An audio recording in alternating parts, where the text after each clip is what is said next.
Assalamualaikum warahmatullahi wabarakatuh.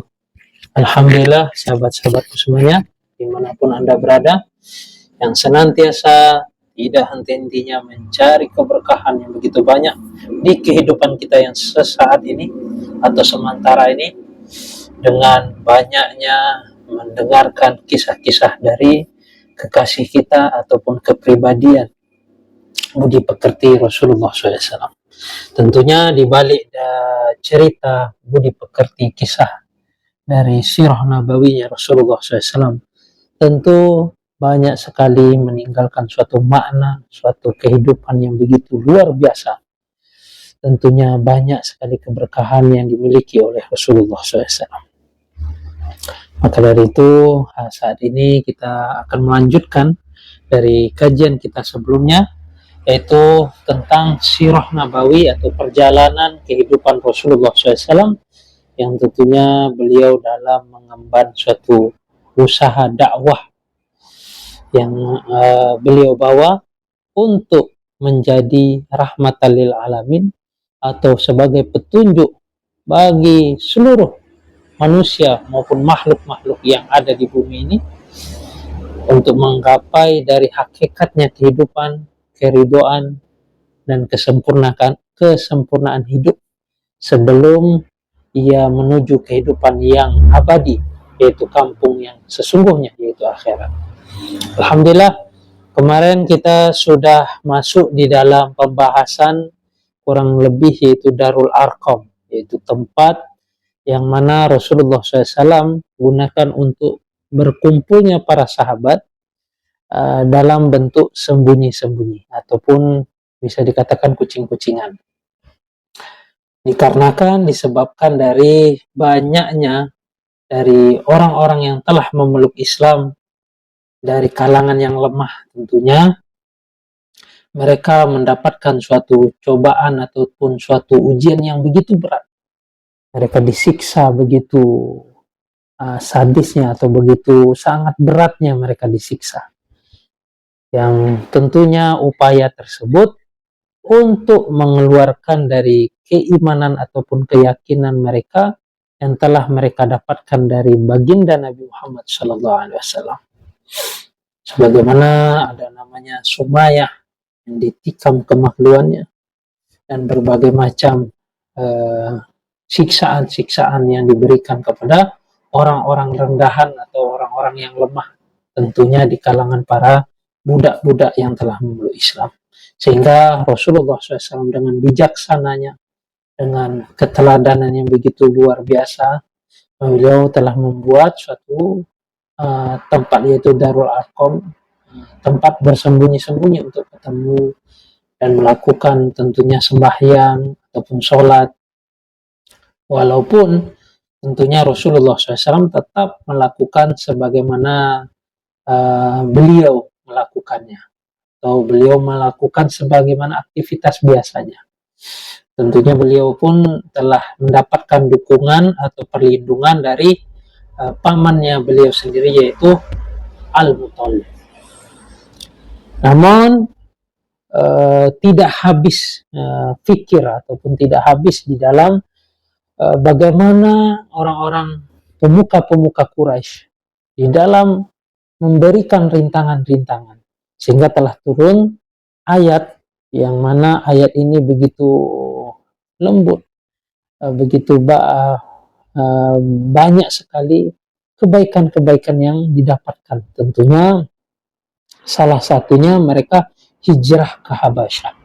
Mereka hijrah yang pertama kalinya untuk melindungi dirinya dari beratnya suatu siksaan ataupun tekanan-tekanan yang diberikan oleh orang-orang pemuka-pemuka Quraisy pada saat itu. Yaitu di dalam surat yang kurang lebihnya kita sudah bahas sedikit banyaknya di pertemuan video saya sebelumnya. Jika kalian belum mendengar, saya persilahkan bagaimana mendengarkan video saya sebelumnya. Dan pada saat itu mereka telah kurang lebih hijrah ke Habasyah untuk meminta dari perlindungan Raja Habasyah. Sebagaimana pada bulan Rajab, tahun kelima dari kenabian baginda Nabi Muhammad SAW, sekelompok dari para sahabat telah hijrah ke Habasyah yang pertama kalinya. Terutama ada kurang lebih 12 laki-laki dan 4 orang wanita yang dipimpin oleh Utsman bin Affan, dan di sana pun terdapat dari golongan tersebut yaitu Sayyidah Ruqayyah, yaitu putrinya Rasulullah SAW. Beliau telah pergi, sehingga Rasulullah SAW pun telah bersabda tentang keduanya, mereka berdua adalah penduduk Baitul Haram pertama yang hijrah ke jalan Allah setelah Ibrahim dan Lut.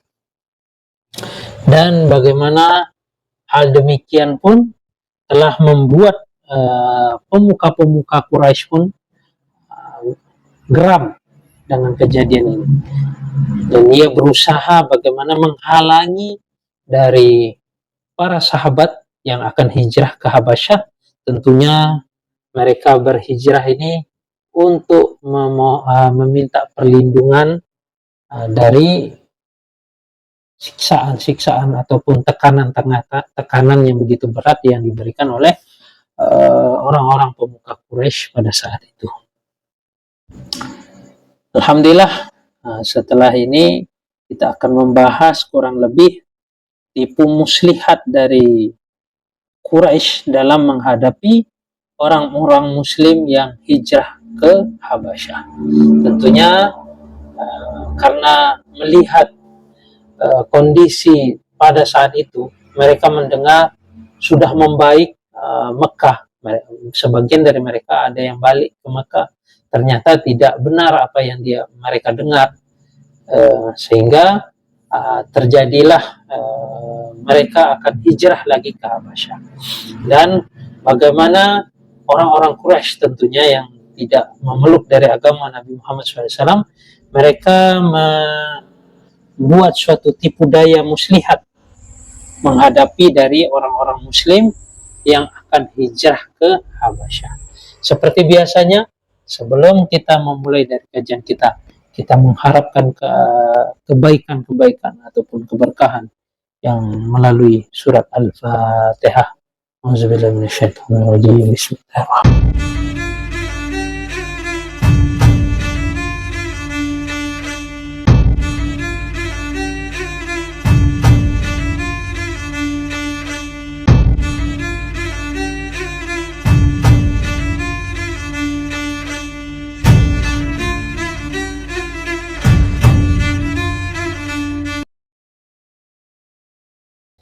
Alhamdulillah, kita akan melanjutkan dari kisah tentang bagaimana orang-orang Quraisy membuat suatu tipu daya muslihat untuk menghadapi orang-orang mukmin atau orang muslim yang tentunya akan hijrah ke Habasyah.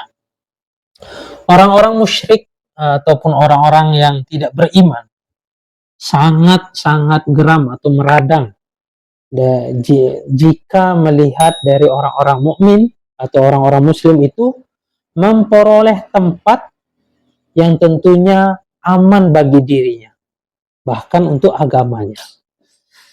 Dia mengaman dirinya, terlebih lagi untuk menjalankan perintah agamanya.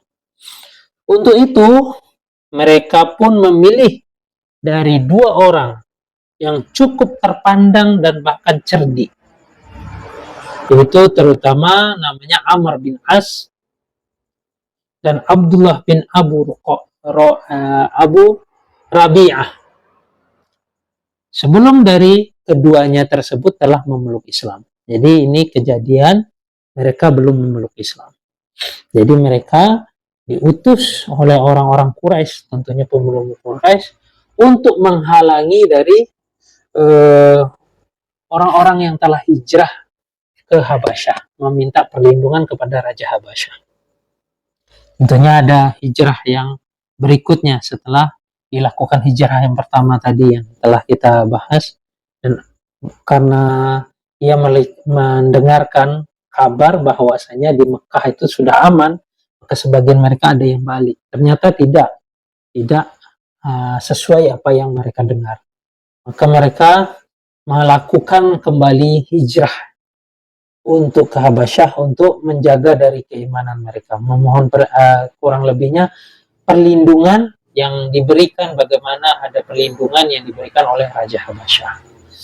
Pada saat itu mau dihalangi oleh orang-orang Quraisy, yaitu terutama pemuka-pemuka Quraisy yang belum beriman.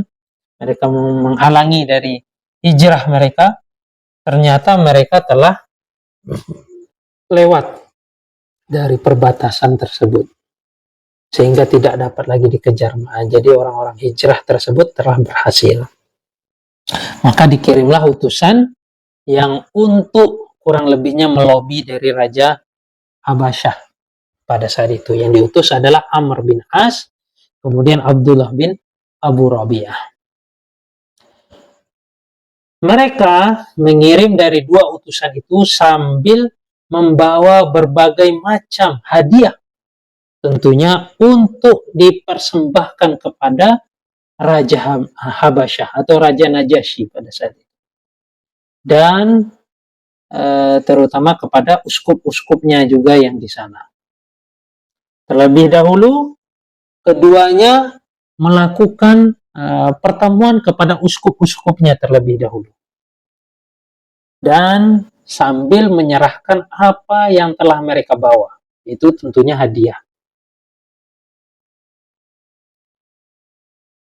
Dan mereka pun keduanya mengajukan dari permintaan. Berapa alasan-alasan untuk berkenan mengusir dari orang-orang Muslim atau orang-orang yang berimam tersebut yang berada di sana. Setelah para uskup itu pun mendengarkan, maka mereka pun menyatakan kesediaannya untuk mendukung apa yang diminta tersebut, untuk mempengaruhi dari Raja Najasyi. Barulah dari pertemuan tersebut, mereka berdua menyiapkan atau untuk bersedia untuk bertemu dari Raja Najasyi, karena sudah menerima dukungan dari uskup-uskupnya.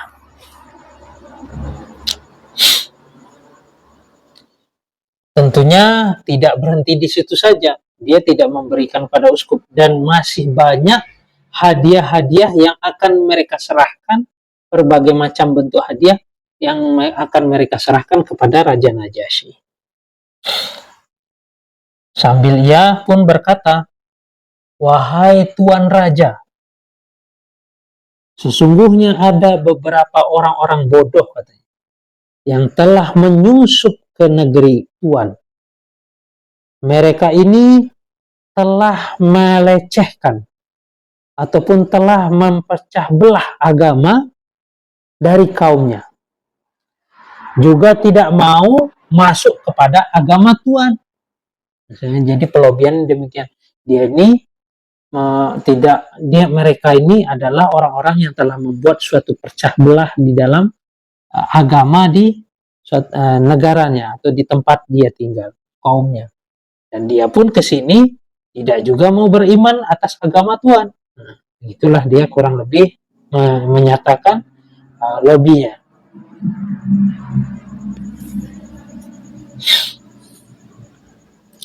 Mereka datang sambil membawa dari agama yang mereka anut, yaitu agama baru. Yang tentunya itu adalah agama yang mereka ciptakan sendiri, katanya. Kami tidak mengetahuinya secara persis. Begitulah kurang lebihnya untuk Tuhan. Kami diutus ke sini sebagai para pembesar dari kaum-kaum mereka.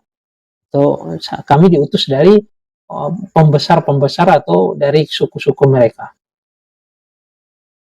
Dari bapak-bapak mereka ataupun dari sanak famili mereka, paman-paman mereka, keluarga mereka tentunya, untuk menemui Tuan, untuk menemui Raja, agar Tuan berkenan untuk mengembalikan orang-orang ini kepada mereka. Sebab mereka itu lebih berhak memiliki atau terhadap orang-orang tersebut dan lebih tahu apa yang telah mendorong orang-orang tersebut mencela dan mencaci dari mereka.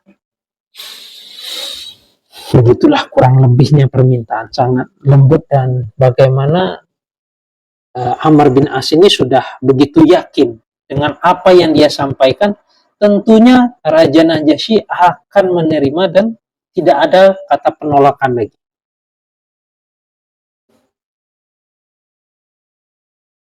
Maka para uskup pun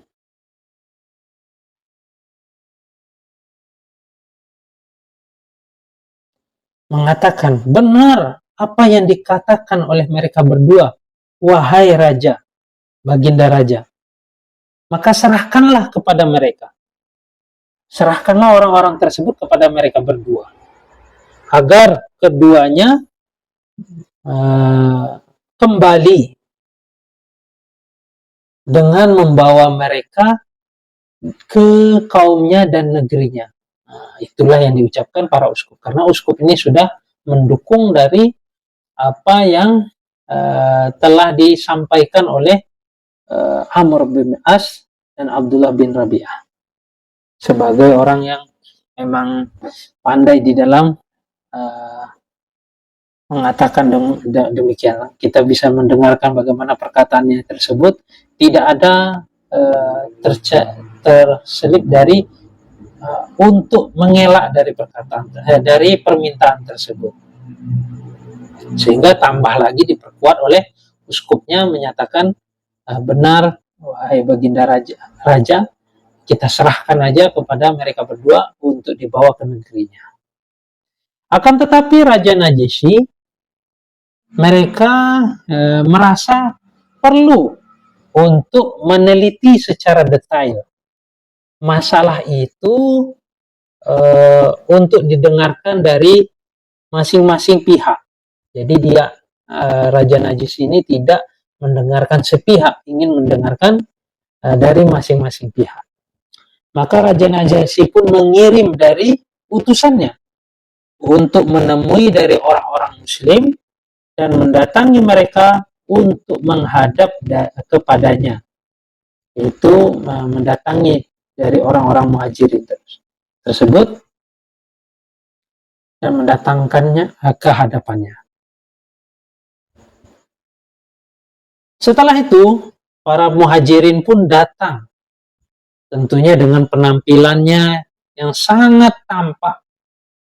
Tentunya mereka ini jujur dan sudah menghadap kepada yang tentunya yang sudah menghadap kepada raja.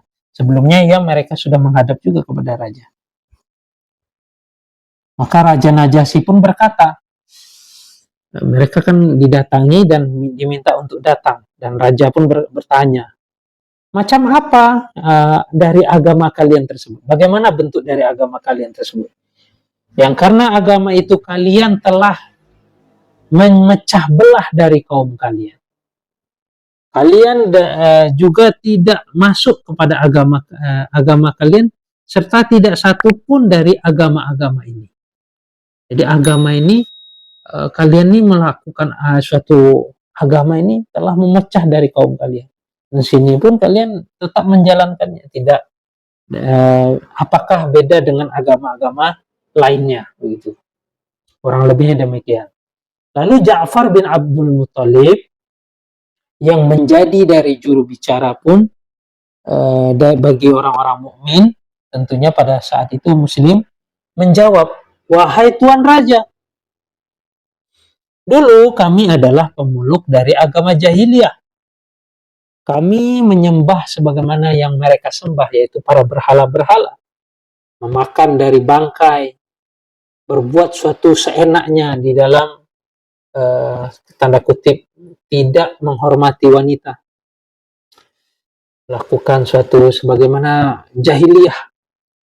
Tentunya jika kalian belum mendengarkan, silahkan mendengarkan video-video saya sebelumnya, bagaimana keadaan wanita pada saat itu diperlakukan di masa jahiliyah. Dan di sini dia mengatakan, kami telah keluar dari agama jahiliyah dan tidak melakukan keburukan demikian. Dan tidaklah memutuskan dari tali persaudaraan. Dan kami juga tidaklah menyakiti dari tetangga.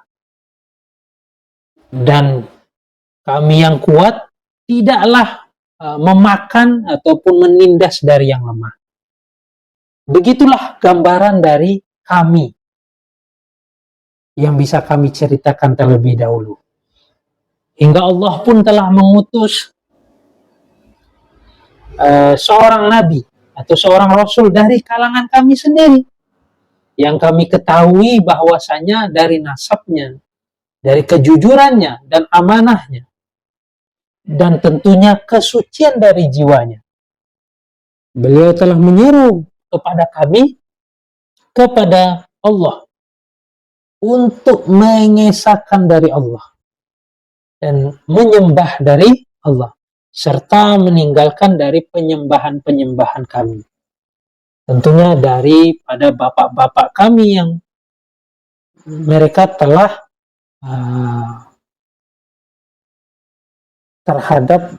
telah melakukan suatu hal yang tentunya telah melenceng dari agama bapak-bapak kami. Mereka telah menyembah batu maupun patung. Beliau juga memerintahkan kami untuk senantiasa berkata jujur, melaksanakan segala apa yang diamanahkan, menjalin dari hubungan kekerabatan. Jadi tidak memutuskan, menjalin hubungan kekerabatan.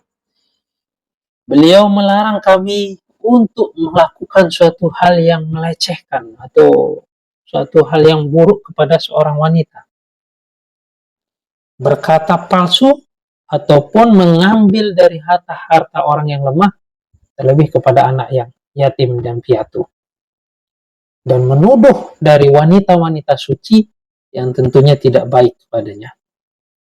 Beliau pun memerintahkan dari kami untuk menyembah dari Allah hanya semata, tidaklah menyekutukan sesuatu apapun kepadanya, dan memerintahkan kami untuk senantiasa mengerjakan sholat dan mengeluarkan zakat, berpuasa yang disebut dengan ajaran-ajaran Islam yang lainnya. Lalu kami pun membenarkan dan beriman kepada beliau dan mengikuti atas apa yang telah beliau bawa, yaitu agamanya Allah.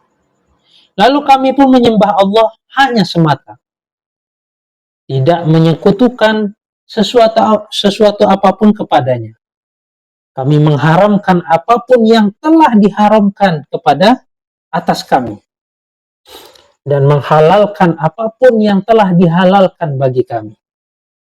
Lalu kaum kami pun memusuhi kami. Maka lalu kaum kami pun memusuhi kami, bahkan menyiksa dari kami, sebagian dari kami, dan menimbulkan cobaan-cobaan yang berat tentunya terhadap orang-orang yang telah memeluk Islam, dengan tujuan untuk mengembalikan kami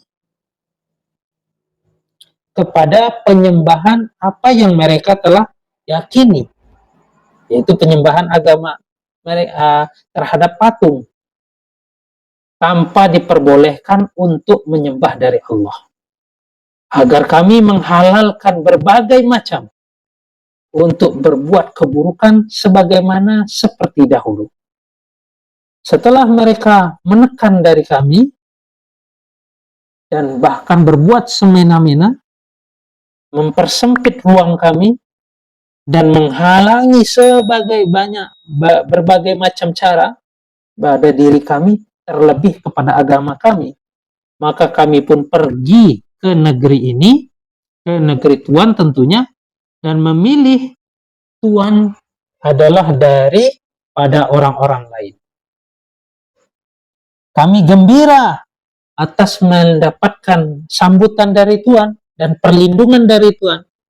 Dan kami pun tetap berharap agar kami tidak dizolimi di sisi Tuhan. Wahai Tuan Raja. Nah, itulah kurang lebih penjelasan dari Ja'far bin Abi Thalib kepada raja pada saat itu. Maka raja pun mengatakan, apakah engkau bisa membacakan sedikit ajaran dari Allah yang dibawakan oleh Rasulullah SAW? Itulah yang ditanyakan oleh Raja Najasyi. Maka Ja'far pun menjawab, ya. Maka Ja'far pun menjawab, ya. Kalau begitu, bacakanlah kepadaku. Kata raja, demikian yang dibalas oleh raja. Lalu Ja'far pun membaca dari apa yang ia hafal. Tentunya surat Maryam. Yang dibaca dari Kaf, Ha, Ya, Ain, Shad. Dari surat Maryam tersebut sehingga sampai selesai. Sehingga Raja Najasyi pun mengatakan, demi Allah, Raja Najasyi tersebut telah menangis hingga telah membasahi dari jenggotnya. Membasahi dari jenggotnya. Begitu pula kepada para uskupnya. Mereka pun telah menangis hingga basah dari jenggotnya. Tentunya basahnya dengan air mata. Tak kala mendengar apa yang telah dibacakan oleh mereka, yaitu sebagai juru bicara, yaitu Ja'far bin Abi Thalib. Kemudian Raja Najasyi pun berkata, sesungguhnya ini yang telah dibawa oleh Isa dan benar-benar keluar dari satu miskat. Maksudnya satu tentunya ini adalah satu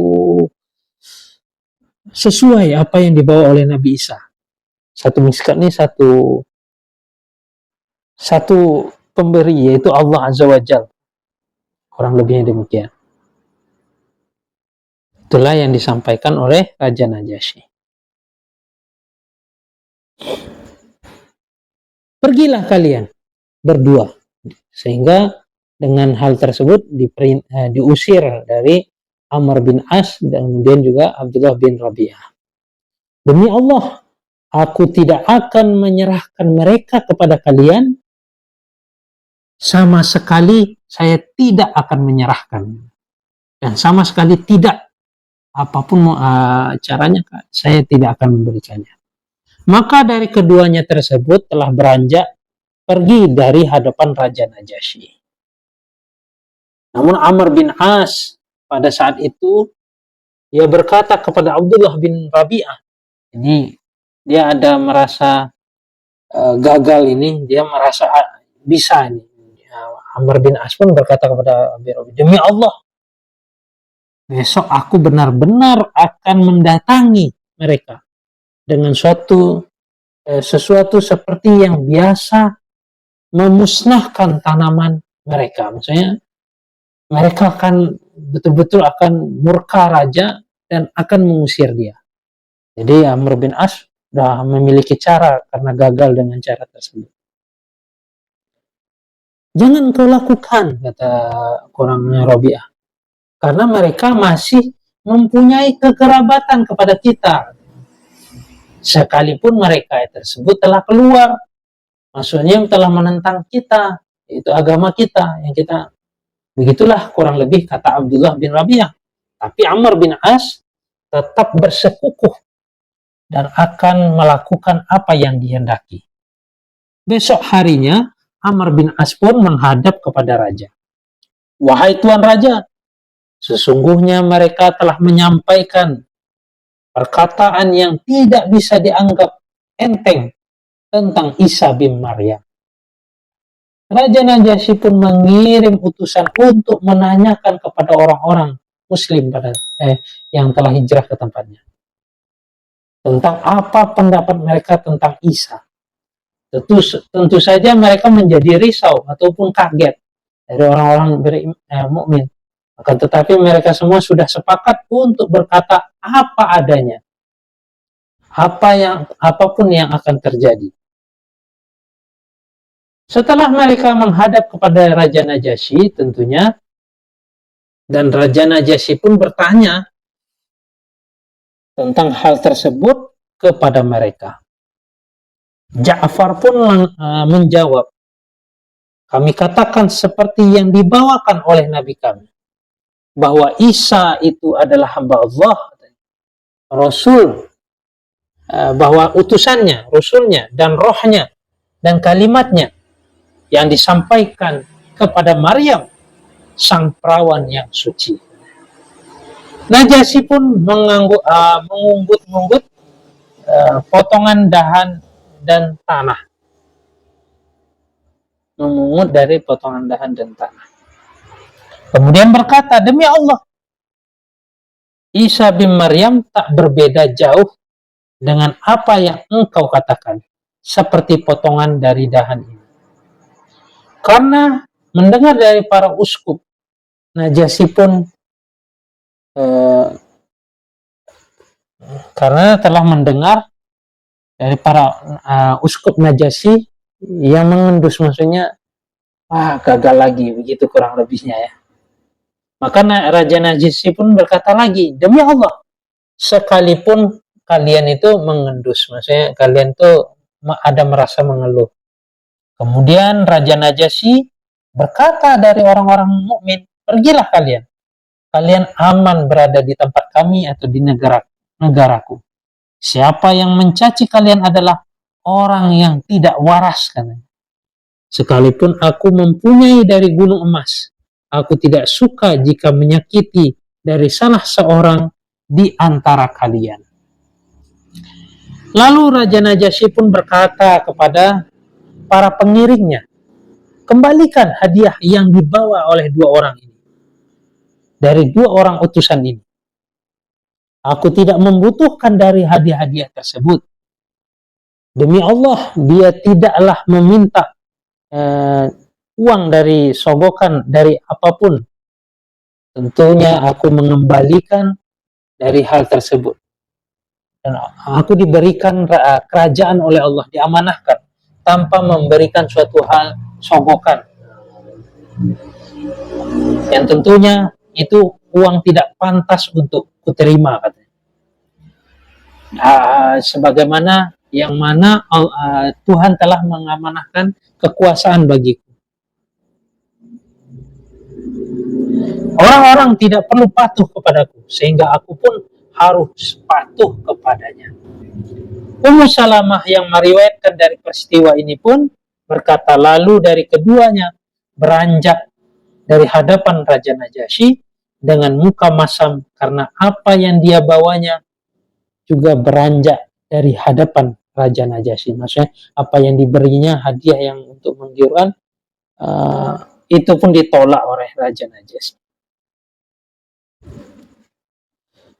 Maka kami pun menetap di sana dalam suasana yang sangat tentunya menyenangkan orang-orang beriman, sehingga berdampingan dan bertetangga kepada mereka yang tentunya menyenangkan pula. Ini berdasarkan riwayat Ibnu Ishaq, yang lain menyebutkan bahwa Amr bin As diutus kepada Raja Najasyi setelah perang Badar. Namun sebagian yang lain telah sepakat bahwa pengiriman utusan ini, utusan yang kedua kali ini, dari materi dialog Najasyi dan Ja'far pada pengiriman utusan yang kedua juga sama dengan apa yang disebutkan Ibnu Ishaq tersebut. Begitulah kurang lebihnya. Siasat orang-orang musyrik gagal total karena mereka sadar bahwa mereka tidak bisa melampiaskan dendam mereka di daerah kekuasaannya sendiri. Dari sini muncul satu pemikiran yang sangat mengerikan. Menurut mereka, satu-satunya cara yaitu memuluskan siasatnya dengan cara menghentikan dari dakwah ini, yaitu dakwahnya Rasulullah SAW secara mutlak. Jika tidak bisa, maka beliau harus dibunuh. Tetapi bagaimana caranya? Sementara Abu Thalib tetap melindungi dari keponakannya. Beliau dan orang-orang muslim, maka mereka perlu dalam menghadap Abu Talib terlebih dahulu. Wallahu a'lam. Demikianlah kurang lebihnya. Sehingga karena kejadian dari perlindungan yang diberikan kepada umat Islam pada saat itu, sehingga mereka pun ingin membunuh Nabi Muhammad. Dan walaupun di dalam Ibnu Ishaq meriwayatkan ini terjadi setelah perang Badar, dan tentunya ini rawi sangat hati-hati menceritakannya. Namun pada saat itu juga disebutkan Rasulullah SAW belum hijrah ke Madinah kurang lebih, karena ketika setelah Nabi hijrah Madinah itulah terjadinya perang Badar. Wallahu alam. Namun bisa jadi demikian. Alhamdulillah kita sudah mendengarkan kurang lebih bagaimana hijrahnya Ja'far bin Abi Thalib sehingga berlindung di Raja Najasyi.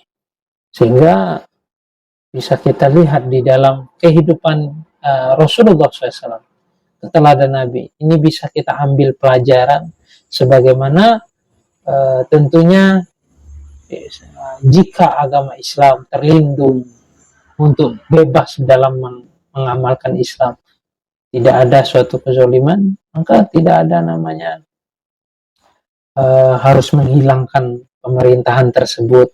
Bukan demikian, karena Islam ini Allah Subhanahu wa taala berikan kepada Rasulullah SAW sebagai rahmatan lil alamin.